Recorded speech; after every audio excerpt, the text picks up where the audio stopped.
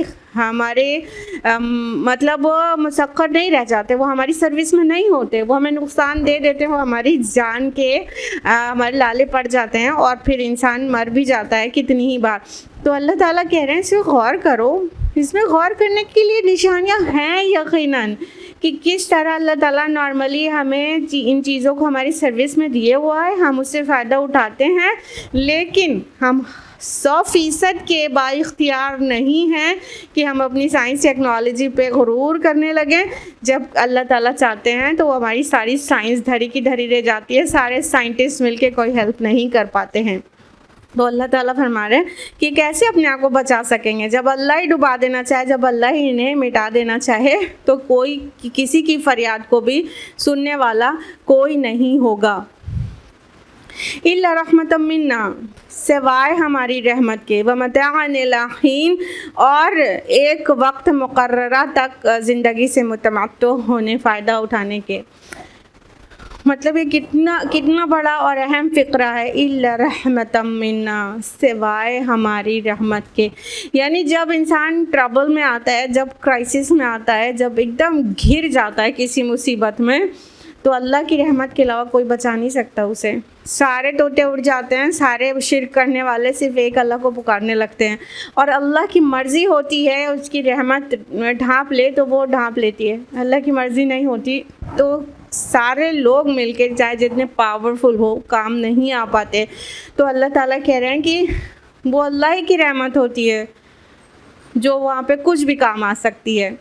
لیکن ومتاعا الی حین، لیکن یہ جو فائدہ اٹھانا ہے نا وہ بھی ایک مقررہ وقت کے لیے ہے. تو مت سمجھو کہ اگر تم کسی مشکل سے بچ کے باہر نکل آئے تو ہمیشہ ہی بچے رہو گے. نہیں، ایک وقت مقررہ تک ہی تم کو مہلت ہے.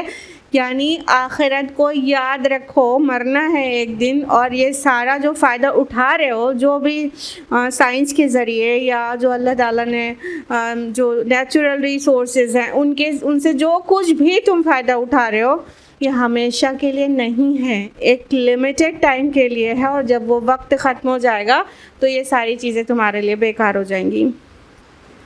وَإِذَا قِيلَ لَهُمُ اتَّقُوا مَا بَيْنَ أَيْدِيكُمْ وَمَا خَلْفَكُمْ لَعَلَّكُمْ تُرْحَمُونَ، جب ان سے کہا جاتا ہے کہ بچو اس انجام سے جو تمہارے آگے ہے اور جو تمہارے پیچھے ہے، شاید کہ تم پر رحم کیا جائے. اب نشانیاں بتا کے اللہ تعالیٰ فرما رہے ہیں کہ اور جب ان سے اللہ کا رسول کہتا ہے کہ جو انجام تمہارے سامنے ہے اور جو پیچھے ہے اس سے بچو یا اس سے ڈرو یا اس سے نصیحت حاصل کرو. اتقو کا یہ سارے معنی یہاں پہ نکل رہے ہیں. اتقو بچو یعنی برے انجام سے، ڈرو یعنی وہ جو چیزیں اس سے عبرت پکڑو، یا تو اتقو سے یہ بھی یہاں پہ معنی نکل رہا ہے کہ نصیحت حاصل کرو. تمہارے سامنے جو ہے، تمہارے پیچھے جو ہے، ما بین ایدیکم تمہارے سامنے جو کچھ ہے، وما خلفکم اور جو تمہارے پیچھے ہے. اس کی کئی تعویلات دی ہیں مفسرون نے. ایک تو سامنے اور پیچھے سے یہ مراد ہے، سامنے کا مطلب پریزنٹ، یعنی جو تم ایٹ پریزنٹ کر رہے ہو وہاں سے تمہارے لیے بہت ساری نشانیاں ہیں کہ تم نصیحت پکڑو وہاں سے. اور جو پیچھے سے مطلب پاسٹ میں جو لوگوں نے اللہ اور رسول کی نہیں مانی تو ان کا کیا انجام ہوا, تو تم دیکھو اور اس سے عبرت پکڑو. اور سامنے اور پیچھے سے اور بھی بہت کچھ مراد ہے کہ اپنے ہاتھ کی کمائی جو سامنے ہے وہ ہاتھ کی کمائی ہے, تمہارے پیچھے ہے وہ جو آخرت جو بعد میں آئے گی اس انجام سے ڈرو. یہ بھی مفہوم نکل رہا ہے. تو جب ان کو ڈرایا جاتا ہے, جب انہیں تقوی اختیار کرنے کے لیے کہا جاتا ہے, جب انہیں بچ کے چلنے کے لیے کہا جاتا ہے کہ سامنے اور پیچھے ہر طرف تمہارے لیے نشانیاں ہیں عبرت پکڑنے کے لیے اور نصیحت حاصل کرنے کے لیے بہت سارے دلائل ہیں, اس سے کچھ فائدہ اٹھاؤ تاکہ تم پر رحم کیا جائے. دیکھیے اللہ تعالیٰ کیوں ہی پیچھے والوں کی کہانیاں سنا رہا ہے اور کیوں ہی تمہارے سامنے کیا نشانیاں ہیں آفاق اور انفس میں ان کو کیوں دکھا رہا ہے, لعلکم ترحمون, تاکہ تم پر رحم کیا جائے, تم ایسی روش پر آ جاؤ کہ رحم کے مستحق ہو جاؤ اور بچ جاؤ, آگ سے بچ جاؤ, الٹیمیٹلی جہنم کے خسارے سے بچ جاؤ. تو ہمارا رب تو چاہتا ہی یہی ہے کہ پوری کی پوری انسانیت نصیحت حاصل کر کے الٹیمیٹ خسارے سے بچ جائے. لیکن کیا ہوتا ہے کہ انسان ہمیشہ ہی التفات نہیں کرتے اور سنی انسنی کر دیتے ہیں. فرمایا وما تأتیہم من آیۃ من آیات ربہم الا کانوا عنہا معرضین, ان کے سامنے ان کے رب کی آیات میں سے کوئی آیات, نشانیوں میں سے کوئی نشانی نہیں آتی مگر یہ اس سے اعراض ہی کرتے ہیں, اس کی طرف التفات نہیں کرتے. یعنی کہ اللہ تعالیٰ اس کو بھی نشانی کے طور پر مینشن کر رہا ہے کہ تمہارے سامنے آفاق اور انفس کی کافی نشانیاں ہیں, آخرت میں قیامت سے تمہیں ڈرایا جا رہا ہے. یا پاسٹ کے لوگوں کو دیکھو کہ وہ انہوں نے نہیں مانا تو ان کا انجام کیا ہوا, ان سب کو نشانی بنا کے پیش کیا جا رہا ہے. لیکن کیا ہے کہ نہیں, کوئی نشانی نہیں آتی, نہ آیات کونیہ نہ آیات آفاقیہ, کوئی بھی نشانی ان کے سامنے نہیں آتی جس سے یہ منہ نہ موڑتے ہوں, ہر نشانی سے روگردانی کرتے ہیں.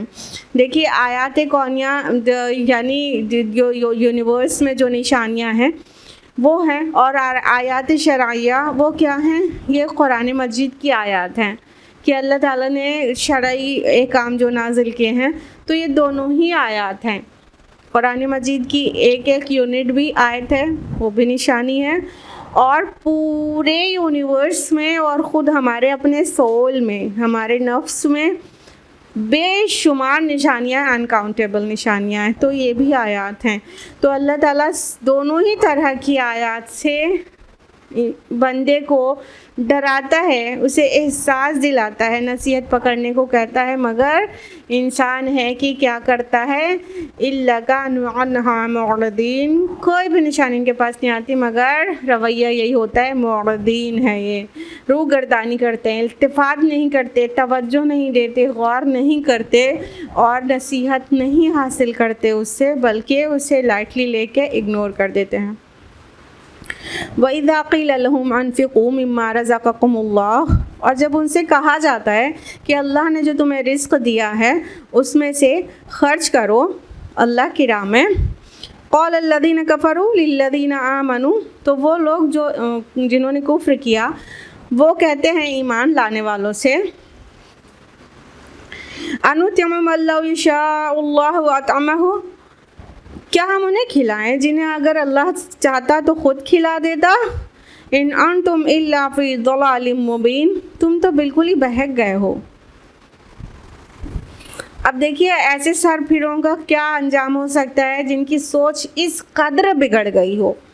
یہ جو پیچھے جو لوگ روگردانی کر رہے ہیں, نشانیوں پر کان نہیں دھر رہے ہیں اور کوئی بھی نوٹس نہیں لے رہے ہیں, ان کا ایک ایگزامپل دیا جا رہا ہے اس آیت میں کہ ان کی سوچ اس درجے میں الٹ گئی ہے, اس درجے میں کہ جب ان سے کہا جاتا ہے کہ اللہ نے تمہیں جو رزق دیا ہے اس میں سے ذرا محروم طبقے کے اوپر بھی خرچ کرو, اللہ کی راہ میں خرچ کرو, دوسروں کے اوپر جو غریب ہیں, فقیر ہیں, مسکین ہیں, ان کے اوپر خرچ کرو, تو کیا جواب دیتے ہیں, اپنے سر پھرا ہونے کی دلیل دیتے ہیں یہ جواب دے کے کہ انہیں کھلائیں جنہیں اللہ چاہتا تو خود کھلا دیتا. تم دیوانے ہو گئے ہو؟ تم اس کو کھلانے کو کہہ رہے ہو جس کو اللہ نہیں کھلانا چاہتا، اور اگر اللہ کھلانا چاہتا تو انہیں خود کھلا دیتا، وہ تو القادر ہے، اس کو تو سب چیز پر قدرت ہے، وہ ان کو محروم ہی رکھنا چاہتا ہے۔ تو تم ایسوں کو کھلانے کو کیوں بول رہے ہو جن کو اللہ نے محروم کیا ہے؟ اب اس کو دماغ کے اوندھا ہو جانے کے دلیل نہیں سمجھیں گے تو آپ کیا سمجھیں گے؟ مطلب اتنی قساوت قلبی، دل اتنے سخت ہو گئے ہیں کہ ایسے سر پھرے جواب دے رہے ہیں۔ اللہ تعالیٰ نے ڈسٹریبیوشن آف ویلتھ اپنی ایک حکمت کے تحت کیا ہے، اور دوسروں کے حق کنہیں دوسروں کے ساتھ ملا کے دیا ہے۔ ان کے لیے بھی ٹیسٹ ہے کہ دوسروں کا حق پہنچاتے ہیں کہ نہیں، اور جنہیں کم دیا ہے ان کی کمی ان کے لیے ٹیسٹ ہے۔ ٹھیک، تو یہ سارے ہی لوگ دنیا میں ٹیسٹ کے لیے ہی تو ہیں، امتحان ہی دینے تو آئے ہیں دنیا میں، اور کوئی پرپز ہی نہیں ہے آنے کا، امتحان دینا ہے۔ تو اس مقصد سے اللہ تعالیٰ نے، اور اللہ تعالیٰ کی مقصد، حکمت، مشیت، اس کو ہم اس کا احاطہ نہیں کر سکتے ہیں، کیا کیا مشیت ہیں۔ یہ سمپل سے ایک چیز ہے جو آپ کو بتائی۔ تو اس کے جواب میں یہ کہتے ہیں، ان کے دل اتنے سخت ہو گئے ہیں کہ کہتے ہیں اللہ نے نہیں کھلایا ان کو، آپ ہم سے کھلانے کو بول رہے ہو، اللہ تعالیٰ چاہتا تو انہیں کھلا دیتا۔ تو اس طرح سے ان کے دماغ جو ہیں الٹ گئے ہیں، ان کی سوچ اس درجے میں بگڑ گئی ہے کہ ان کو کچھ سجھائی نہیں دیتا، اخلاق کی بات زبان سے نہیں نکلتی ہے، سر پھری بات نکلتی ہے زبان سے۔ اور بہکا ہوا کس کو کہتے ہیں؟ اہل ایمان کو۔ خود بہکے ہوئے ہیں، خود سر پھرے ہیں، خود ان کی سوچ بری طرح سے بگڑ گئی ہے، اور کیا کہہ رہے ہیں کہ ان انتم الا فی ضلال مبین، کہ اہل ایمان تم کھلی گمراہی میں ہو، تم گمراہ ہو گئے ہو، ان کو کھلانے کے لیے کہہ رہے ہو۔ تو یہ ان کی سوچ کے بگاڑ کا ایک ثبوت ہے کہ اس طرح کی باتیں کرتے ہیں غریب کے لیے، فقراء کے لیے، مساکین کے لیے۔ وَيَقُولُونَ مَتَىٰ هَٰذَا الْوَعْدُ إِن كُنتُمْ صَادِقِينَ، یہ لوگ کہتے ہیں کہ جس چیز کا تم ہمیں وعدہ دے رہے ہو اتنے دن سے، وہ کب آئے گی؟ بتاؤ تو صحیح اگر تم سچے ہو۔ تو اس وعدے سے مراد ایک تو ان کی ٹیمپریری کوئی پنشمنٹ ہے جو کہ اللہ کے رسول صلی اللہ علیہ وسلم عذاب کی دھمکی دیتے تھے، اور دوسرا یہ بھی قیامت بھی مراد ہو سکتی ہے کہ وہ وقت کب آئے گا جس سے اتنے دن سے ڈرا رہے ہو، قیامت آ جائے گی، ابھی تک تو نہیں آئی قیامت ویامت، ہاں، یا تم نہیں مانو گے تو تم پر اللہ کا عذاب آ جائے گا۔ کون سا عذاب، کہاں عذاب، کس دن آئے گا، کس تاریخ کو آئے گا، ذرا بتاؤ تو صحیح اگر تم سچے ہو۔ تو متا جو یہ پوچھ رہے نا، متا ھذا الوعد، کب ہوگا وہ وعدہ، تو اس سے یہ مراد نہیں ہے کہ یہ دن تاریخ پوچھ رہے ہیں قیامت کی، اس سے تمسخر مراد ہے، استہزاء مراد ہے، نبی صلی اللہ علیہ وسلم کی شان میں گستاخی مراد ہے، کہ یہ کہہ رہے ہیں کہ ابھی تک تو ہوا نہیں کچھ، یعنی مذاق اڑانا مقصد ہے، دن تاریخ پتہ کرنا نہیں۔ تو اور ایسا بالکل بھی نہیں ہے کہ ان کو قیامت کی عذاب کی دن تاریخ بتا دی جاتی تو سارے کے سارے لوگ ایمان والے بن جاتے، ایسا کچھ بھی نہیں وہ چاہتے تھے، وہ صرف مذاق اڑانا چاہتے تھے، اور وہ یہ بتا رہے تھے کہ جس چیز کا آپ ہمیں دھمکی دے رہے ہیں وہ ہو نہیں رہی ہے، اور یہ ایسی کوئی بھی چیز ہوگی بھی نہیں۔ تو یہ آپ کی جو دھمکیاں ہیں نا، نیری کوری دھمکیاں ہیں، یہ کہنا چاہتے تھے اس جملے سے، متی ھذا الوعد، وہ کب ہوگا وہ وعدہ۔ ما ينظرون الا صیحۃ واحدہ، دراصل یہ جس چیز کی راہ تک رہے نا وہ صرف ایک دھماکہ ہے، تأخذہم وہم یخصمون، اور جب وہ آ جائے گا انہیں دھر لے گا تو اس حالت میں کہ وہ جھگڑ رہے ہوں گے۔ تو اللہ تعالیٰ نے اس کا جواب یہ نہیں دیا کہ جب کب آئے گی بتا دو ان کو، دن تاریخ بتا دو۔ اللہ تعالیٰ نے اس بات کا متا کا کوئی جواب ہی نہیں دیا، یہ التفات کے لائق ہی نہیں ہے، نوٹس میں لینے کے لائق نہیں ہے، بلکہ جواب یہ دیا کہ یہ شامت زدہ لوگ جس چیز کو بلا رہے ہیں نا، اس کے لیے اللہ کو کوئی تیاری کرنے کی ضرورت نہیں ہے، بس ایک ڈانٹ، ایک پھٹکار ہوگی جو اچانک ہی ان پر آ جائے گی، اور اس حال میں آئے گی کہ وہ جھگڑ رہے ہوں گے۔ کہنے کا مطلب کئی احادیث سے پتہ چلتا ہے کہ قیامت سب سے ناہنجار لوگوں پر قائم ہوگی. تو اب وہ بگڑیل لوگ ہیں تو لڑے جھگڑیں گے تو ہے ہی نا. کبھی کہیں مارکیٹ میں لڑ رہے ہوں گے, کہیں معاملات میں اپنے کہیں لڑ رہے ہوں گے, کبھی کوئی گھر میں لڑ رہا ہوگا. اور اچانک آئے گی قیامت, آتے آتے نہیں آئے گی.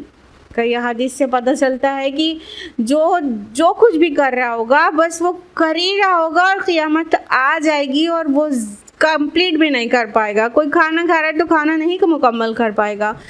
کوئی نے جانوروں کا چارہ لگایا ہوا ہے تو وہ جانور کھا نہیں پائیں گے, وہ قیامت آ جائے گی. کوئی بھی کام کوئی مارکیٹ میں ہوگا, خرید و فروخت کر رہا ہوگا تو قیامت انتظار نہیں کرے گی کہ ڈیل فائنل ہو جائے تو آئے, قیامت اچانک آئے گی. تو اللہ تعالیٰ اس کا جواب اتنا خوفناک دے رہے ہیں کہ یہ اس صیحہ کا انتظار کر رہے ہیں, زوردار چیخ کا, ایک بہت بڑی ڈانٹ کا. صیحہ لفظ ایکچولی اس کا جو مین میننگ ہے اس کی, وہ کپڑا پھاڑنے یا لکڑی کے چیرنے سے جو آواز نکلتی ہے اس کو کہتے ہیں. تو یہ بعد میں چیخ پکار کے لیے بھی استعمال ہونے لگا, اور پھر بعد میں یہ عذاب کے لیے بھی استعمال ہونے لگا, کیونکہ جو آواز ہوتی ہے چیخ پکار والی اس سے ایک دہشت سی طاری ہوتی ہے نا, اور عذاب سے بھی دہشت طاری ہوتی ہے, تو عذاب کے لیے بھی استعمال ہونے لگا. تو اس لیے صیحہ کا معنی ہوا وہ عذاب جو آواز کے ساتھ آئے گا. اور احادیث میں آتا ہے کہ نبی صلی اللہ علیہ وسلم فرماتے ہیں کہ اسرافیل علیہ السلام سور کو منہ میں لیے ہوئے عرش کو تک رہے ہیں, اور جیسے ہی انہیں اشارہ ملے گا وہ سور میں پھونک دیں گے. یعنی ایوری تھنگ از ریڈی. یہ نہ سمجھے کفار اور ناہنجار اور نافرمان, یہ نہ سمجھیں کہ قیامت کو لانے کے لیے اللہ تعالیٰ کو پورا لاؤ لشکر جمع کرنا ہے اور وہ جمع نہیں ہو پا رہا ہے, اس وجہ سے اس کے آنے میں دیر ہو رہی ہے. تو اللہ تعالیٰ کو اپنی آرمی نہیں اکٹھا کرنی ہے, اس کی پریپریشن نہیں کرنی ہے, وہ اسلحے اور وہ سب سامان, ضرورت کے سامان جمع نہیں کرنے, کوئی تیاری نہیں درکار ہے میرے رب کو, بلکہ ایوری تھنگ از ریڈی. اسرافیل علیہ السلام سور لے کے کھڑے ہیں, اور اسرافیل علیہ السلام بہت ہیوج اینجل ہیں اور وہ حامل عرش فرشتے ہیں. اس دن قیامت کے دن اللہ کا عرش 8 فرشتے اٹھائے ہوں گے نا, تو ان میں سے اسرافیل علیہ السلام ہے, اور عرش کائنات کی سب سے بڑی چیز ہے. تو حامل عرش فرشتے کتنے طاقتور ہوں گے, اتنا طاقتور فرشتہ بہت بڑا سا سور منہ میں دبائے اللہ کے اشارے کا انتظار کر رہا ہے. جیسے ہی وہ اشارہ ملے گا سور میں پھونک دیا جائے گا, پھر کسی کو لمحے برابر کی مہلت نہ ملے گی کہ کوئی اپنا انڈن کام کمپلیٹ کر لے. فَلَا يَسْتَطِيعُونَ تَوْصِيَةً وَلَا إِلَىٰ أَهْلِهِمْ يَرْجِعُونَ, اور اس وقت یہ وصیت تک نہ کر سکیں گے, نہ اپنے گھروں کو پلٹ سکیں گے. اب اس بات کی مزید تفصیل کی گئی کہ جو قیامت آئے گی نا تو کسی کو یہ مہلت نہیں ملے گی کہ ہم تھوڑا وصیت کر لیں. وصیت ایک دم آخری نصیحت کو کہتے ہیں نا, وہ جو مرنے سے پہلے دی جاتی ہے, کہ کوئی وصیت کر لے اپنی اولاد کے متعلق, اپنے مال کے متعلق یا اپنی پراپرٹی کے متعلق کوئی وصیت کر لیں, یا تو اپنے گھروں میں پلٹ چلیں. وہ مارکیٹ میں تھا اور وہ گھر کو جا بھی نہیں پائے گا اور قیامت آ جائے گی. لہٰذا اللہ تعالیٰ فرماتے ہیں کہ یہ اچانک ہی آ جائے گی. یہ جو شیر ہوئے ہیں اپنے رب سے کی طرف سے کہ قیامت تو ہم پر آ ہی نہیں رہی ہے, کوئی عذاب تو نہیں آیا, دھمکی تو بہت دن سے دے رہے ہیں, تو یہ جان لیں کہ جب وہ آئے گا, وہ وقت آئے گا, وہ گھڑی جب آ جائے گی تو ایک ساعت رکے گی نہیں کسی کے وجہ سے, اور کسی کا کام کمپلیٹ کرنے کے لیے نہ ہی کوئی باہر ہے تو گھر پلٹ سکے گا, اور نہ ہی کوئی نصیحت کرنا چاہتا ہے تو اسے ایک جملہ بھی بولنے کو ملے گا کہ وہ نصیحت کر لے. وَنُفِخَ فِي الصُّورِ, پھر سور میں پھونکا جائے گا. فَإِذَا هُم مِّنَ الْأَجْدَاثِ إِلَىٰ رَبِّهِمْ يَنْسِلُونَ, اور یکایک اپنے رب کے حضور پیش ہونے کے لیے اپنی قبروں سے نکل پڑیں گے. تو یہ نفق ثانی کی بات ہو رہی ہے. احادیث کے مطالعے سے پتہ چلتا ہے کہ نفق اول ہے، نفق ثانی ہے، اور بعض علماء کے نزدیک دو پھونکے ہیں، نفق اول اور نفق ثانی، اور بعض کے نزدیک 3 ہیں. تو جو 2 پھونکے ہیں وہ اس کے متعلق کانسیپٹ یہ ہے کہ جب پہلی بار سور میں پھونکا جائے گا تو وہ قیامت قائم ہو جائے گی، گھبراہٹ طاری ہو جائے گی، آواز ہوگی اور سب مر جائیں گے. پھر جب دوسری بار سور میں پھونکا جائے گا تو سب زندہ ہو کے واپس اپنے رب کی طرف چلنے لگیں گے. تو یہ 2 ہے. اور 3 نفق سے مراد یہ ہے کہ پہلا اگر 3 ہے تو پہلے نفق اول میں سب کی ڈیتھ کاز ہو جائے گی، تیز آواز ہوگی اور سب مر جائیں گے، اور دوسری بار میں سب جاگ جائیں گے، اور تیسری بار میں سب گیدر ہونے لگیں گے. تو اس طرح سے ہے. تو یہاں پر دوسرے سور کا مراد ہے ونفخ فی الصور. یہ پہلا سور نہیں بتایا جا رہا ہے کیونکہ اس کے آگے کہا جا رہا ہے کہ پھر وہ اپنے رب کے حضور پیش ہونے کے لیے اپنے قبروں سے نکل پڑیں گے. تو صاف ظاہر ہے کہ دوسرے نفخ کی بات ہو رہی ہے. دوسری بار جب سور میں پھونکا جائے گا اس کی بات ہو رہی ہے کہ وہ سب اپنی قبروں سے نکل کر اپنے رب کے حضور دوڑنے لگیں گے. دیکھیے، ایک تو یہ آیا من الاجداث، اپنی قبروں سے. اجداث جدس کی جمع ہے، جس کا مطلب ہوتا ہے ایسی قبریں جو ایکچولی جس کے نام و نشان تک مٹ گیا ہو. قبر میں پہچان آتی ہے نا، تھوڑا سا پتہ چلتا ہے کہ یہاں پر کسی مردے کو دفن کیا گیا ہے، تو اس قبر کو جدس نہیں کہتے ہیں بلکہ اس قبر کو کہتے ہیں جس کے نام و نشان مٹ گیا ہو، پتہ ہی نہ ہو اس کے نیچے مردہ ہے، ایسی قبر کو کہتے ہیں. تو ظاہر بات ہے کہ عرصہ دراز پہلے مرے ہوئے، ہزاروں لاکھوں سال پہلے کی بات ہوگی جو ایک مرتے گئے تھے. لیکن ایک دوسرے والے سور میں سب کتنے بھی 1000 سال پہلے مرے ہوں گے وہ سب نکل کھڑے ہوں گے. یہ بھی ذہن میں رہے آپ کے کہ نفق اول اور نفق ثانی کے درمیان ایسا نہیں ہے کہ کوئی ٹائم ہی نہیں ہے، بہت بڑا وقفہ ہوگا. یعنی جب قیامت آ جائے گی، سب کچھ پیرش ہو جائے گا، تو پھر زمین تبدیل ہوگی. ابھی اس میں پہاڑ ہیں، گھاٹی ہیں، کھائیاں ہیں، اونچائی نیچائی ہے، رجز اینڈ فروز ہیں، یہ سب برابر کر دی جائے گی. تو یہ اوور نائٹ ہونے والے کام تو ہے نہیں.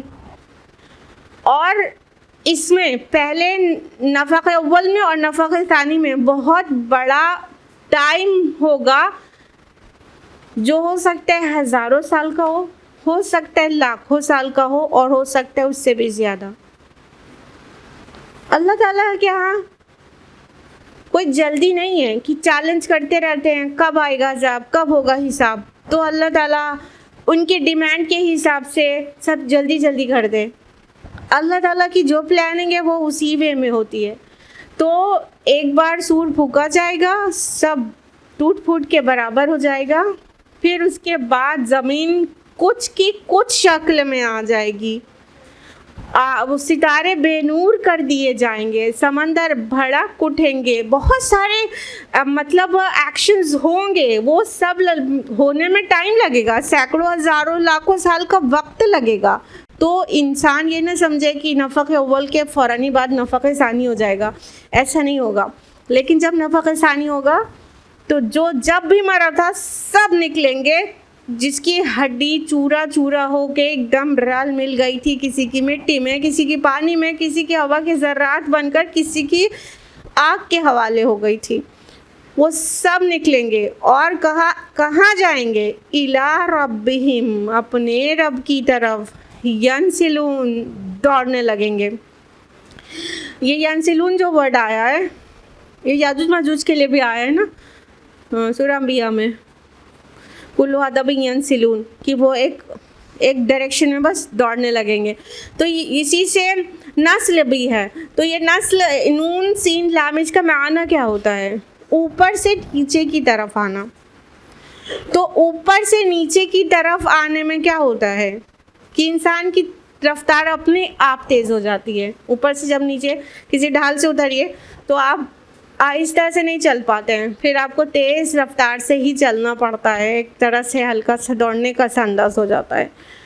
اس طرح نکل کے اپنی اپنی قبروں سے سب اللہ تعالیٰ کی طرف جمع ہونے کے لیے دوڑنے لگیں گے، چلیں گے نہیں، دوڑنے لگیں گے۔ بتائیے، سارا وہ جو فری ول کا غرور تھا نا، اختیار عمل کی آزادی اور اختیار، وہ سب نکل چکے گا۔ اب کوئی آپشن باقی نہیں رہے گا سوائے اپنے رب کی طرف جانے کے، اور کہیں جانے کے لیے ان کے پاس آپشن نہیں ہوگا کہ وہ کوئی ادھر بھاگ رہا ہے، کوئی ادھر بھاگ رہا ہے، کوئی اپنے رب سے بچ کے نکل جانے کی کوشش کر رہا ہے اور کامیاب ہو گیا، ایسا بالکل بھی نہیں ہوگا۔ قالوا یا ویلنا من بعثنا من مرقدنا، گھبرا کر کہیں گے کہ ارے ہماری خرابی، یہ ہم کو ہماری خوابگاہ سے کس نے اٹھا دیا۔ ھذا ما وعد الرحمن، یہ وہی چیز ہے جس کا خدا رحمان نے وعدہ کیا تھا۔ وصدق المرسلون، اور رسولوں کی بات سچی تھی، انہوں نے سچ ہی کہا تھا۔ تو جب یہ اٹھیں گے نا برزخ کی زندگی سے، قیامت والے دن نفخ ثانی کے بعد، تو ان کو ایسا لگے گا کہ ابھی تو ہم سوئے تھے اور ہم کو کسی نے ہمارے بیڈ سے اٹھا دیا، مطلب پتہ نہیں کتنے لاکھ سال گزر چکے ہوں گے، اور ایسا لگے گا انہیں کہ ہم ابھی جسٹ سوئے ہی تھے اور کسی نے ہم کو ہماری آرام کی نیند خراب کر کے ہمیں اٹھا دیا، اور اتنی تیز کی آواز ہوگی۔ اب سب اٹھیں گے، پہلے تو یہ کہیں گے گھبرا کر کہ ہائے ہائے، یہ ہم کو ہماری خوابگاہوں سے کس نے اٹھا دیا۔ لیکن جب آنکھیں کھول کر دیکھیں گے کہ یہ منظر کون سا ہے، تب ایک پاز ہے بیچ میں، پھر شاید ہے کہ وہ خود ہی کہیں گے کہ یہ تو وہی دن ہے جس کا رحمان نے وعدہ کیا تھا، اسی چیز کی طرف تو رسول میں بلا رہے تھے اور رسولوں نے سچ کہا تھا۔ تو ایک پاسبلٹی تو یہی ہے کہ وہ سارے کے سارے انسان جو نہیں مان رہے تھے وہ کہیں گے کہ یہ تو وہی ہے جس کی نشانیاں میں بتائی گئی تھی، یہ وہ دن آ گیا ہے اور ہم اٹھائے گئے ہیں اور رسولوں نے سچا وعدہ کیا تھا۔ دوسری پاسبلٹی یہ ہے کہ یہ بات فرشتے کہیں گے، جب وہ گھبرا کر اور بے چین ہو کر کہیں گے ہم کو ہمارے بیڈ سے کس نے اٹھا دیا، تو فرشتے کہیں گے کہ یہ ہے وہ جس کا رحمان نے وعدہ کیا تھا اور رسولوں نے تم سے سچ ہی کہا تھا۔ اور تیسرا چانس یہ بھی ہے کہ زبان حال سے یہ کہا جا رہا ہوگا، وہ حالات انہیں واضح کر دیں گے کہ اچھا یہ وہی دن ہے جس کا رحمان نے وعدہ کیا تھا۔ تو زبان حال سے بھی ہو سکتا ہے کہا جائے، زبان سے بھی ہو سکتا ہے کہا جائے، اور ہو سکتا ہے فرشتے کہیں۔ ان کانت الا صیحۃ واحدہ، یہ تو ایک زور کی آواز ہوگی۔ فاذا ہم جمیع لدینا محضرون، اور سب کے سب حاضر کر دیے جائیں گے۔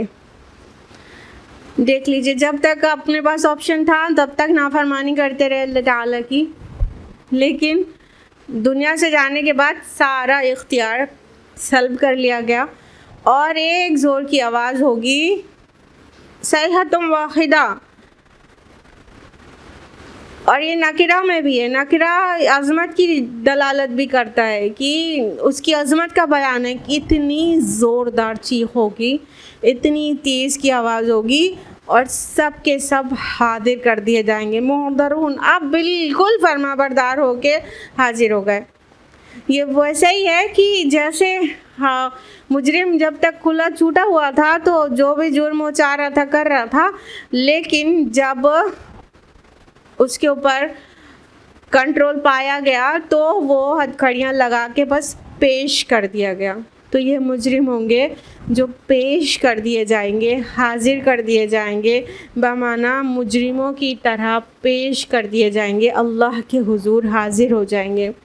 فَالْيَوْمَ لَا تُظْلَمُ نَفْسٌ شَيْئًا، آج کسی پر ذرہ برابر ظلم نہ کیا جائے گا۔ وَلَا تُجْزَوْنَ إِلَّا مَا كُنتُمْ تَعْمَلُونَ، اور تمہیں ویسا ہی بدلہ دیا جائے گا جیسا تم عمل کرتے رہے تھے۔ تو اللہ تعالیٰ فرماتے ہیں کہ جب وہ دن آ جائے گا تو ایسا نہیں ہے کہ کسی نے کچھ غلط کیا تو اس سے ناراض ہو کے اس کی ہر چیز کو غلط کر کے رکھ دیا گیا، یا کسی قسم کا اسے زیادہ سزا دے دی جائے گی۔ یا تو اس کی کسی نیکی کو اگنور کر دیا جائے گا. ایسا بالکل نہیں ہوگا، بلکہ اس دن ذرہ برابر بھی ظلم نہیں ہوگا. جو کچھ بھی ملے گا وہ اپنے ہاتھ کی کمائی ہوگی. وہ جو عمل کیا ہوگا اس کا ہی بدلہ ہوگا، اور اس سے کچھ بھی بڑھا کر سزا نہیں دے دی جائے گی سوائے اس کے جتنا وہ ڈیزرو کرتے ہوں. لیکن غور کریں تو اللہ تعالیٰ کتنا رحیم ہے اور بندے کو بچانا ہی چاہتا ہے. دیکھیے، انسان جو عمل کرے گا اس کا ہی بدلہ ملے گا کہا جا رہا ہے، لیکن غور کریں تو اللہ کی رحمت کس قدر غالب ہے اس کے عذاب پر. دیکھیے، ایک نیکی انسان کرتا ہے تو ایک بدلہ ملتا ہے خیر کا. بتائیے، کم سے کم 10 گنا ملتا ہے نا؟ یہ کلیئر ہے. ایک بھلائی کا بدلہ کم سے کم 10 گنا، 70 گنا بھی، 70,000 گنا بھی اللہ تعالیٰ جتنا چاہے اتنا بڑھا کے دیتا ہے. ایک گناہ کرتا ہے تو کتنا بدلہ ملتا ہے؟ 10 گنا ملتا ہے. کتنی بدی لکھی جاتی ہے؟ صرف ایک لکھی جاتی ہے. ٹھیک ہے، اب دیکھیے، ابھی بھی اللہ کی رحمت غالب ہے.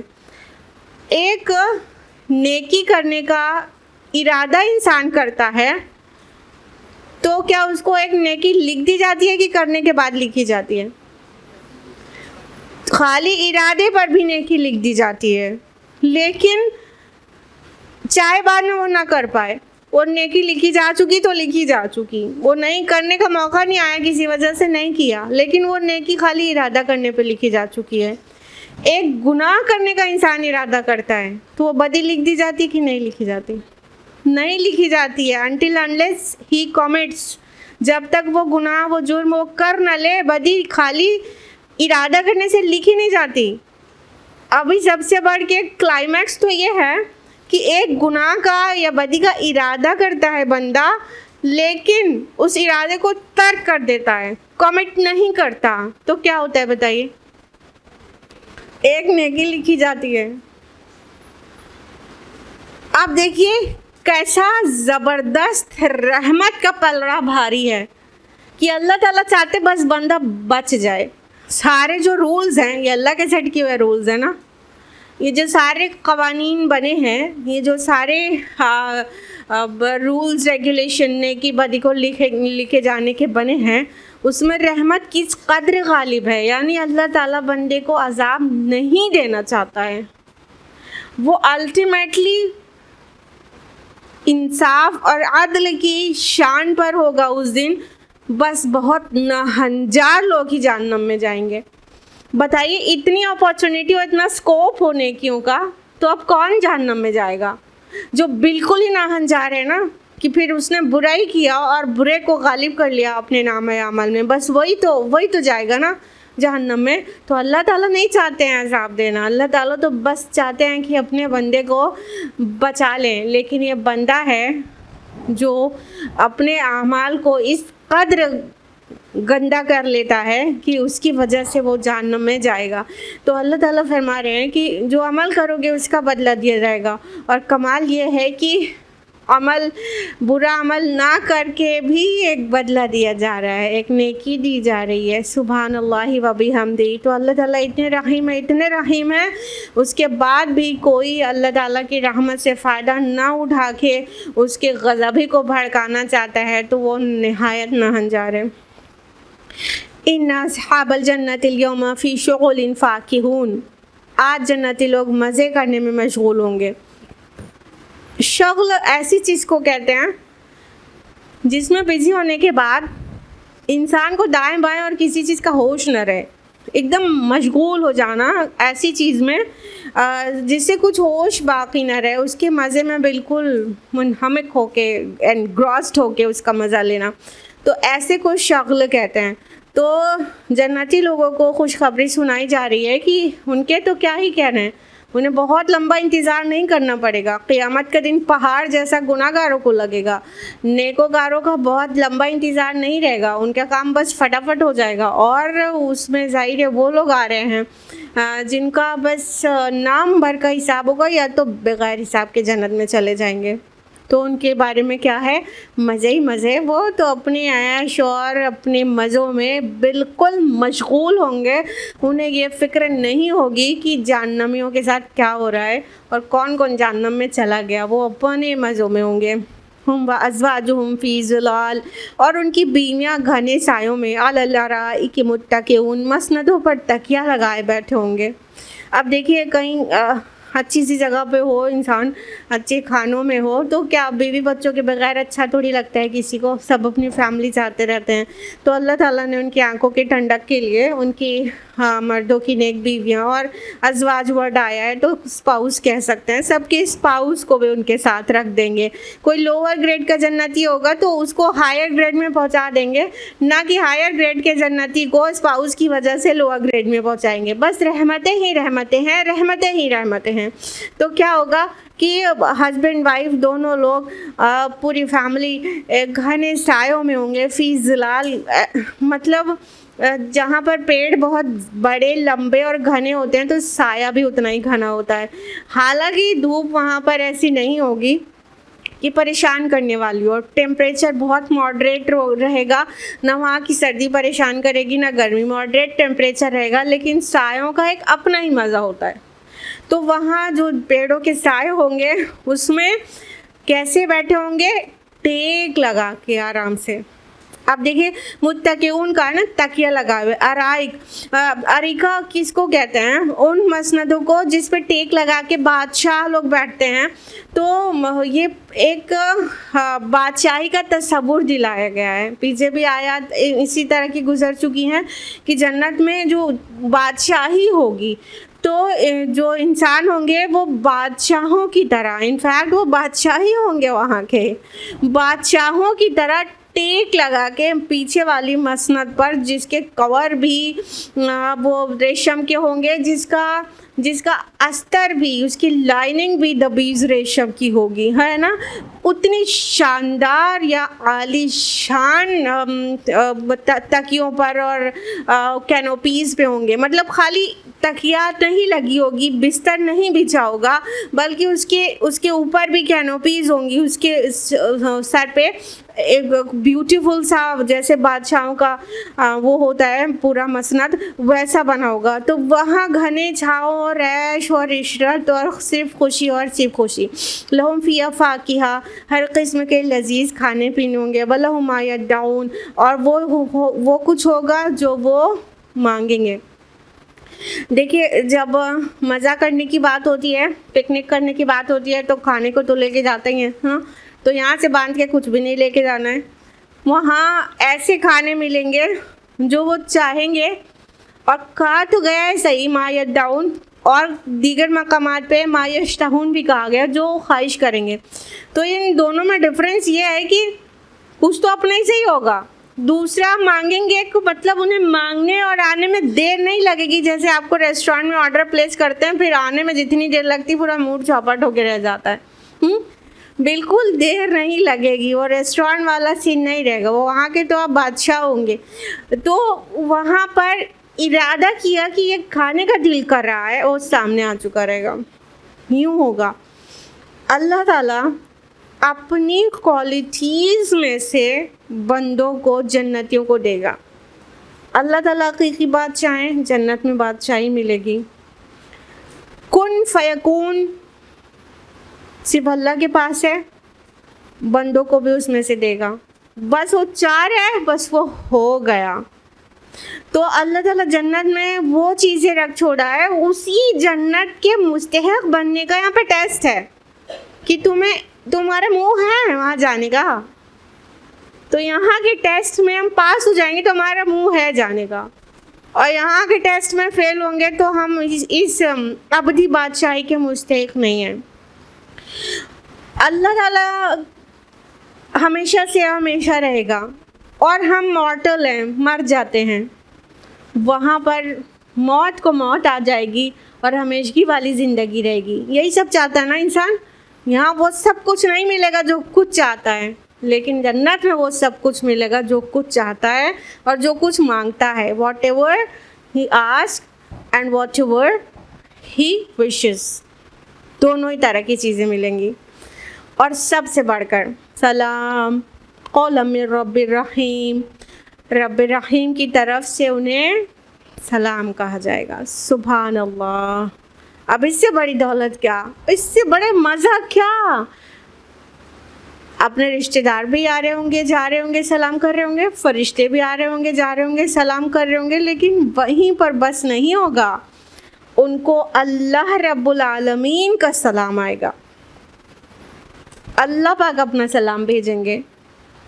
تو پھر مزے کا، لذت اور سرور کا کیا عالم ہوگا، یہ تو وہیں پہ پتہ چلے گا۔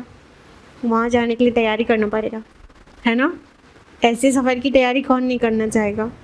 دنیا کو سفر ہی سمجھے تو ڈیسٹینیشن جنت ہوگا، اور دنیا کو ڈیسٹینیشن سمجھیں گے تو اصل ڈیسٹینیشن بہت خوفناک ہوگا۔ اس لیے سفر کی طرح پیک کر کے رہیں، بہت زیادہ دنیا سے دل نہیں لگائیں، بلکہ دل آخرت اور رب کے ساتھ لگائیں۔ انشاءاللہ ڈیسٹینیشن وہ ہوگا جہاں پر رب کا سلام آئے گا۔ سبحان اللہ و بحمدہ، اللہم ربنا اجعلنا منہم، اللہم ربنا اجعلنا منہم، اللہم ربنا اجعلنا منہم، آمین۔ اللہم انا نسألک الجنہ ونعوذ بک من النار، آمین یا رب العالمین۔ وامتازوا اليوم ایھا المجرمون، اے مجرموں آج تم چھٹ کر الگ ہو جاؤ۔ اب یہ گناہ گار جو ہیں، رشتہ دار ہوتے ہیں کسی کے پڑوسی ہوتے ہیں، کسی کے گھر میں ہی ہوتے ہیں، سب مل جل کے رہتے ہیں، نہیں پتہ چلتا ہے کون کیسا ہے، لیکن وہاں پر ممتاز کر دیے جائیں گے، ہر ایک الگ کر دیا جائے گا، سب کی گروہ بندی الگ ہوگی، مجرموں کو نیکوکاروں سے الگ کر دیا جائے گا۔ مجرموں میں بھی ٹائپ آف جرم کے حساب سے ان کی گروہ بندی الگ الگ ہوگی، سب کو پورا کلاسیفائی کر کے سپریٹ کر دیا جائے گا ایک دوسرے سے، اور یہ ان کے لیے کتنی ذلت کا باعث ہوگا کہ گناہ گاروں کے ساتھ اٹھنا ہے، گناہ گاروں کے ساتھ ان کی گنتی ہے، اور مجرموں کے ساتھ ان کا ٹریٹمنٹ ہے۔ الم اعہد الیکم یا بنی آدم اللہ تعبدوا الشیطان، اے آدم کے بچوں، کیا میں نے تم کو ہدایت نہ دی تھی کہ تم شیطان کی بندگی نہ کرنا؟ انہ لکم عدو مبین، وہ تمہارا کھلا ہوا دشمن ہے۔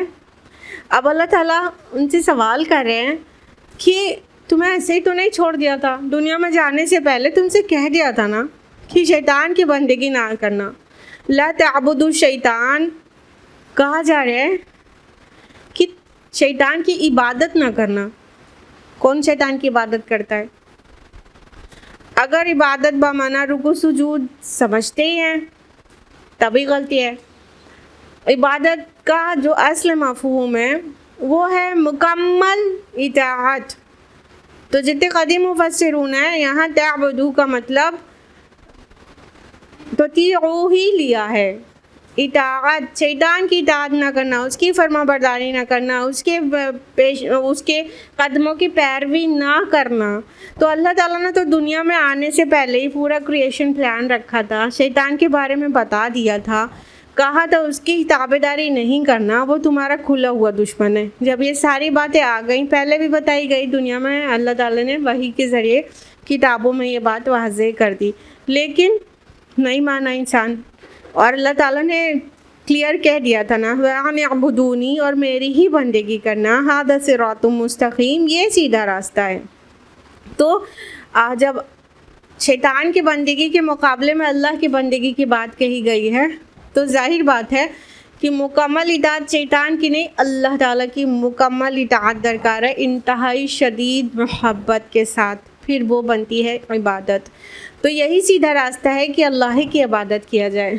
تو اللہ تعالیٰ نے یہی تو کہا تھا نا، دنیا میں کون ایسا بے وقوف ہوگا جس کو کھول کھول کے بتا دیا جائے کہ فلاں شخص تمہارا دشمن ہے، فلاں شخص تمہارا دشمن ہے، اس کی بات نہیں ماننا اور وہ تمہیں بہت بڑے خسارے میں ڈال دے گا، لیکن پھر بھی وہ اسی کی بات مانے، جاننے کے بعد کہ وہ کھلا ہوا دشمن ہے۔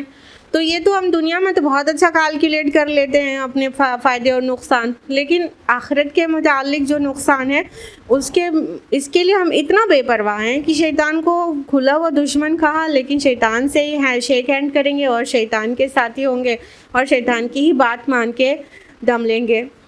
وَلَقَدْ أَضَلَّ مِنْكُمْ جِبِلًّا كَثِيرًا، مگر اس کے باوجود اس نے تم میں سے ایک گروہ کثیر کو گمراہ کر دیا۔ افلم تکونوا تعقلون، کیا تم عقل نہیں رکھتے تھے؟ یہ کہا جا رہا ہے کہ جب شیطان کو بتا دیا گیا تھا کہ یہ تمہارا کھلا ہوا دشمن ہے، لیکن تم میں سے ایک بہت بڑی تعداد کو شیطان نے لے لیا، گمراہ کر دیا۔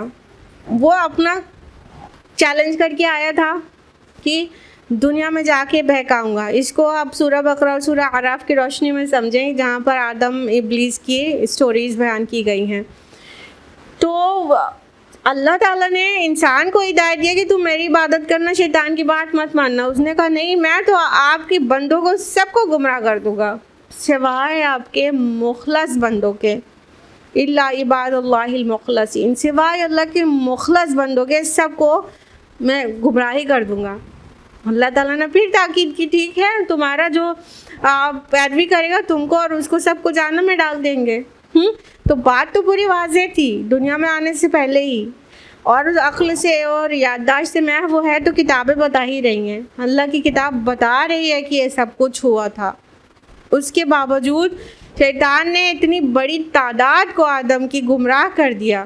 اللہ تعالیٰ سوال کر رہے ہیں افلم تکونوا تعقلون، کیا تم عقل نہیں رکھتے؟ دنیا کے 500 روپے کا ہمارا نقصان ہو جائے تو ہمارا دماغ کتنی تیز چلتا ہے، تو ہم یہ 500 روپیز کا نقصان سے بچنے کے لیے کوئی ٹرک لگا لیتے ہیں۔ پھر اتنا بڑا نقصان، جہنم کا خسارہ، اور کوئی دماغ نہیں چلا رہے، کوئی پلان نہیں کر رہے ہیں، کوئی ہمارے پاس ایکشن پلان نہیں ہے کہ کیا کرنا ہے کیا نہیں کرنا ہے جس سے ہمیں اس خسارے سے بچنا اور شیطان سے بچنا ہے، اللہ تعالیٰ کو اپنا دوست کیسے بنانا ہے، کوئی پلان نہیں ہے ہمارے پاس۔ تو ہماری عقلوں کو کیا ہوا ہے؟ چیلنج کیا جا رہا ہے ہماری عقلوں، افلم تکونوا تعقلون، کیا تم عقل سے کام نہیں لیتے تھے؟ تو ہم جس طرح دنیا کے فائدے کے لیے بہت عقل مند ہو کے، بہت ہی اچھی طرح سے سوچ کے، پلان کر کے نقصان سے اپنے کو بچا لیتے ہیں، اس سے بہت بڑھ کر آخرت کے نقصان سے بچانے کے لیے ہماری عقلیں چلنا چاہیے۔ ہذہ جہنم التی کنتم توعدون، یہ وہی جہنم ہے جس سے تم کو ڈرایا جاتا تھا۔ اصلوها اليوم بما کنتم تکفرون، جو کفر تم دنیا میں کرتے رہے ہو اب اس کی پاداش میں اس کا ایندھن بنو۔ اب یہ جہنمیوں کو کہا جائے گا کہ اسے ہی ڈرایا جاتا تھا نا تم کو، ہمیشہ رسولوں نے اسی جہنم سے ڈرایا نا، لیکن تم نہیں مانے اور شیطان کی ہم جولی ہو گئے، شیطان کی پارٹی کے لوگ بن گئے۔ تو پھر یہی ہے، اب دیکھ لو، اب وٹنس کرو اور اس کا ٹیسٹ لو اور اس کی آگ میں جھلسو۔ یہ اس کفر کی پاداش میں ہے، اس کی پنشمنٹ ہے جو تم نے کفر کیا، یعنی اللہ تعالیٰ کی آیات کا انکار کیا۔ پورے کائنات میں اللہ کی آیات بکھری ہوئی تھی، اللہ کی کتاب میں اللہ کی آیات تھی، لیکن تم نے اس کا انکار کیا، اس وجہ سے اس جہنم میں جانا پڑا ہے۔ دیکھیے یہ اس طرح سے کہا جا رہا ہے کہ جیسے پورا منظر سامنے ہے اور انسان سوچے کہ ہم وہیں پر کھڑے ہیں اور اپنے آپ کو دیکھ سکے اور پھر واپس آئے اپنے حال میں، تو سمجھ میں آئے اس کو کہ ابھی تو ہم زندہ ہیں، ابھی دنیا میں ہمارے اعمال کی کتاب سبمٹ نہیں ہوئی ہے، تو ابھی وقت ہے، عقل مندی اس میں ہے، ابھی پلان کریں اور ایول ڈوئنگس کو چھوڑ دیں اور اپنی گڈ ڈیڈس میں اضافہ کریں اور اپنے ایمان کی حفاظت کریں اور اسے مضبوط بنانے کی ساری ترکیبیں لگائیں تاکہ جنت تک رسائی ہو سکے۔ الیوم نختم علی افواہہم، آج ہم ان کے منہوں کو بند کیے دیتے ہیں، وتکلمنا ایدیہم، ان کے ہاتھ ہم سے بولیں گے، وتشہد ارجلہم، اور ان کے پاؤں گواہی دیں گے، بما کانوا یکسبون، یہ کہ دنیا میں کیا کمائی کیا کرتے تھے۔ ہائے رے بے بسی، انسان جب پھنستا ہے تو فٹافٹ زبان سے جھوٹ بولنے لگتا ہے اپنے کو بچانے کے لیے، ٹھیک ہے۔ اللہ تعالیٰ نے ایسا منظر دکھایا ہے کیا منہ بند ہو جائیں گے، منہ کو سیل کر دیا جائے گا۔ الیوم نختم علی افواہہم، ختمہ کا مطلب ہوتا ہے سیل کر دینا، پیک کر دینا، ٹھیک۔ تو منہ کو سیل کر دیا جائے گا. ذرا منہ میں امیجن کرے خالی تھوڑی دیر کے لیے منہ میں کپڑا ٹوس دیا جائے, کیسی گھٹن ہوگی کہ کچھ بول نہیں پا رہے ہیں, خصوصاً اس وقت جب اپنی دفاع میں کچھ کہنا ہے. سچ ہو جھوٹ ہو دیگر بات ہے, لیکن منہ سیل کر دیا گیا, بول نہیں پا رہا انسان, کیسی بے بسی فیل ہوگی. اور کمال بات یہ ہے کہ ہاتھ اور پیر اور اسکن اور ادر باڈی آرگنز جو کبھی ناطق نہ تھے, کبھی ان کے پاس گویائی نہ تھی, ان کو ان کا رب گویائی دے دے گا. اور ان کے ہاتھ بتائیں گے کیا کیا کما کے آئے ہیں, کہاں پہ سائن کیا ہے, کہاں کس چیز کو پکڑا ہے, کیا حرکت کی ہے ان ہاتھوں سے, ان پیروں سے کہاں چل کے گئے تھے, کیا حرکت کی تھی. وہ سب دوسرے باڈی آرگنز اسی انسان کے خلاف گواہی دیں گے. اور جب وہ بگڑ کے کہے گا کہ تم نے میرے خلاف گواہی دے دی تھی, تو کہے گا میرے رب نے مجھے ناطق بنا دیا اور اس نے مجھے گواہی دے دی, میں نے بول دیا. ان ریئل پورے سارے باڈی ہماری اللہ تعالیٰ کی فرما بردار ہے. بس کچھ باڈی آرگنز کو اللہ تعالیٰ نے ہمارے کنٹرول میں دے دیا ہے. اب یہی جو کنٹرول والے باڈی آرگنز ہیں, ایکسٹرنل آرگنز, ہاتھ ہے, پیر ہے, آنکھیں, کان ہے, اس کو ہم اپنی منمانی سے اللہ کی ناراضگی والے کام میں استعمال کر لیتے ہیں. یہ سب سے بڑی حماقت کا کام ہوتا ہے. تو اللہ تعالیٰ اس دن جب زبان جھوٹ بولنا چاہے گی, جب اللہ تعالیٰ سوال کر رہے ہوں گے, تو زبان چاہے گی کہ بس کچھ بھی کہانی جھوٹی سچی بنا کے اپنے کو بس بچا لو. اس وقت منہ بند کر دیا جائے گا, زبان روک دی جائے گی, باقی باڈی آرگنز کو گویائی دی جائے گی, پھر وہ اسی انسان کے خلاف گواہی دیں گے. اب کہنے کو کچھ بھی نہ بچے گا, پوری گواہی یوں لی جائے گی کہ وہ کیا کما کے آئے ہیں. ہمارے اعمال ہماری کمائی ہیں, بما کانوا یکسبون, یہ کیا کمائی کرتے تھے. وَلَوْ نَشَاءُ لَطَمَسْنَا عَلَىٰ أَعْيُنِهِمْ فَاسْتَبَقُوا الصِّرَاطَ فَأَنَّىٰ يُبْصِرُونَ. ہم چاہیں تو ان کی آنکھیں موند دیں, پھر یہ راستے کی طرف لپک کر دیکھیں, کہاں سے انہیں راستہ سجائی دے گا. اب اللہ تعالیٰ احساس دلا رہے ہیں یہ ہمارے پورے قبضے قدرت میں تھا نا, کہ ہم تمہاری آنکھیں ہیں, اسے ہدایت کا راستہ ہے, تم دیکھ سکتے ہو, ہم چاہے تو اسے مون دینا. ہم کہنے کا مطلب ان آنکھوں کو مسخ کر کے رکھ دیں, مٹا کے رکھ دیں, ایسا مٹائیں کہ نشان تک باقی نہ رہے. تو ان آنکھوں سے تمہیں نہ دکھے, یہ اللہ کے پورے کنٹرول میں ہے. لیکن اللہ تعالیٰ نے نہیں کیا اور تمہیں دیکھنے والا بنایا, اور تم دیکھتے رہے, تو تم راہ ہدایت نہیں دیکھ پا رہے تھے.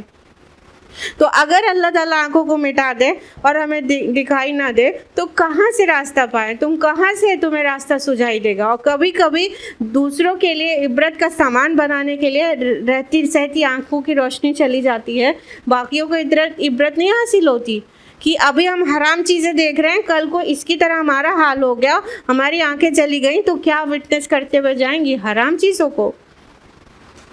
وَلَوْ نَشَاءُ لَمَسَخْنَاهُمْ عَلَىٰ مَكَانَتِهِمْ فَمَا اسْتَطَاعُوا مُضِيًّا وَلَا يَرْجِعُونَ. ہم چاہیں تو انہیں ان کی جگہ ہی پر اس طرح مسخ کر کے رکھ دیں کہ آگے نہ چل سکیں, نہ پیچھے ہٹ سکیں. اللہ تعالیٰ اس چیز پر بھی قادر ہے کہ کسی کو بھی وہ جہاں کہیں ہے وہیں پہ پیرش کر دے, وہیں پر مٹا کے رکھ دے. اللہ تعالیٰ بالکل اس چیز پر قادر ہے کہ آسمان سے کوئی پتھر برسا دے, یا زمین پھٹے اور اس کے اندر سما جائے, جہاں ہے وہیں مٹ کے رہ جائے. پوری طرح سے اللہ تعالیٰ اس کے اوپر قادر ہے کہ نہ وہ آگے جا سکے اور نہ پیچھے جا سکے. اور کبھی کبھی کسی کے ساتھ چیزیں ہوتی رہتی ہیں جو باقیوں کو تو سمجھ میں آنا چاہیے کہ اب ہمیں کیا کرنا ہے. تو اللہ تعالیٰ کہہ رہے ہیں ہم اس پر قادر تھے, لیکن تم نے اس کو سیریسلی کبھی نہیں لیا, اور تمہیں چلنے والا بنایا, تمہیں فری ول دیے رہے, تو تمہیں کچھ تو احساس کرنا چاہیے تھا. وَمَا نُعَمِّرْهُ نُنَكِّسُ فِي الْخَلْقِ أَفَلَا يَعْقِلُونَ. جس شخص کو ہم لمبی عمر دیتے ہیں, اس کی ساخت کو ہم الٹ ہی دیتے ہیں, تو کیا تمہیں عقل نہیں آتی. یعنی لمبی عمر ملنے کے بعد کیا ہوتا ہے, پھر بچپن میں لوٹتا ہے, نہیں لوٹتا ہے انسان. پہلے ناتوان رہتا ہے, پھر طاقت اللہ دیتے ہیں, ایسا توانا ہو جاتا ہے, اسی جوانی میں غرور کرتا ہے, پھر وہ دھیرے دھیرے ڈھلتا ہے اور بڑھاپے کی عمر کو پہنچتا ہے, پھر بچے جیسا کمزور ہو جاتا ہے. پہلے وہی کھانا کھاتا تھا تو گرو کرتا تھا, بڑا ہو رہا تھا, پھر وہی کھانا کھاتا ہے تو بڑا ہی نہیں ہوتا, لیکن پھر وہی کھانا کھاتا ہے تو اور مصیبت ہو جاتی ہے اس کے ڈائجیشن میں. ہاں, کیا تمہیں احساس نہیں؟ کیا تم عقل سے کام نہیں لیتے کہ تمہیں ایک مقصد کے تحت وہ طاقتیں دی گئی ہیں اور ایک لمیٹڈ ٹائم کے لیے دی گئی ہیں؟ تم دنیا میں رہ کے اپنی طاقت کھو دیتے ہو، اور بہت بڑے امیر بھی ہو تو کہیں سے واپس نہیں لا سکتے ہو کہ تمہاری ایجنگ رک جائے۔ کوئی بڑے سے بڑے پرنس اور پرنسز نے بھی آج تک اپنی ایجنگ روکی ہے کہ ان کی اسکن پہلے جیسی ہیلدی رہے، ان کی ہیلتھ پہلے جیسی رہے، اور وہ گرو کرتے رہیں اور اسٹرانگ ہوتے رہیں 80 اور 90 کی عمر میں۔ ایسے نہیں کر پایا نا کوئی، تو تمہیں عقل نہیں ہے کہ کل کی کل پاور کسی اور کے ہاتھ میں، جانا اسی کی طرف ہے، تو کیا عقل مندی کا سودا ہے کہ تم اسے ناراض کر کے بیٹھتے ہو، اس کے راستے پر نہیں چلتے ہو؟ افلا یعقلون، کتنی بار تمہاری عقل کو جھنجھوڑا جاتا اور سوال کیا جاتا ہے، تم عقل سے کام نہیں لیتے؟ تو اللہ تعالیٰ نے عقل تو تمہاری سب کے الگ الگ سر میں دی ہے نا، اپنی عقل سے کام لو اور اپنے فائدے کی بات سوچو، اور وہ یہ ہے کہ نافرمانی کی روش چھوڑ کر اللہ کے مطیع اور فرما بردار ہو جاؤ۔ آج کے لیے اتنا ہی۔ اللہ سبحانہ تعالیٰ ہم سبھی کو توفیق دے کہ ہم اس کے اور اس کے رسول کے فرما بردار ہو جائیں، اور اللہ تعالیٰ قرآن مجید کو پڑھنے، سمجھنے، غور و فکر کرنے، عمل کرنے اور دوسروں تک پہنچانے کی توفیق عطا فرمائے۔ اللہ تعالیٰ جو باتیں کہلواتا ہے، سنواتا ہے، اس پر عمل کرنے والا بنا دے۔ آمین یا رب العالمین۔ وآخر دعوانا الحمد للہ رب العالمین، والسلام علیکم ورحمۃ اللہ وبرکاتہ۔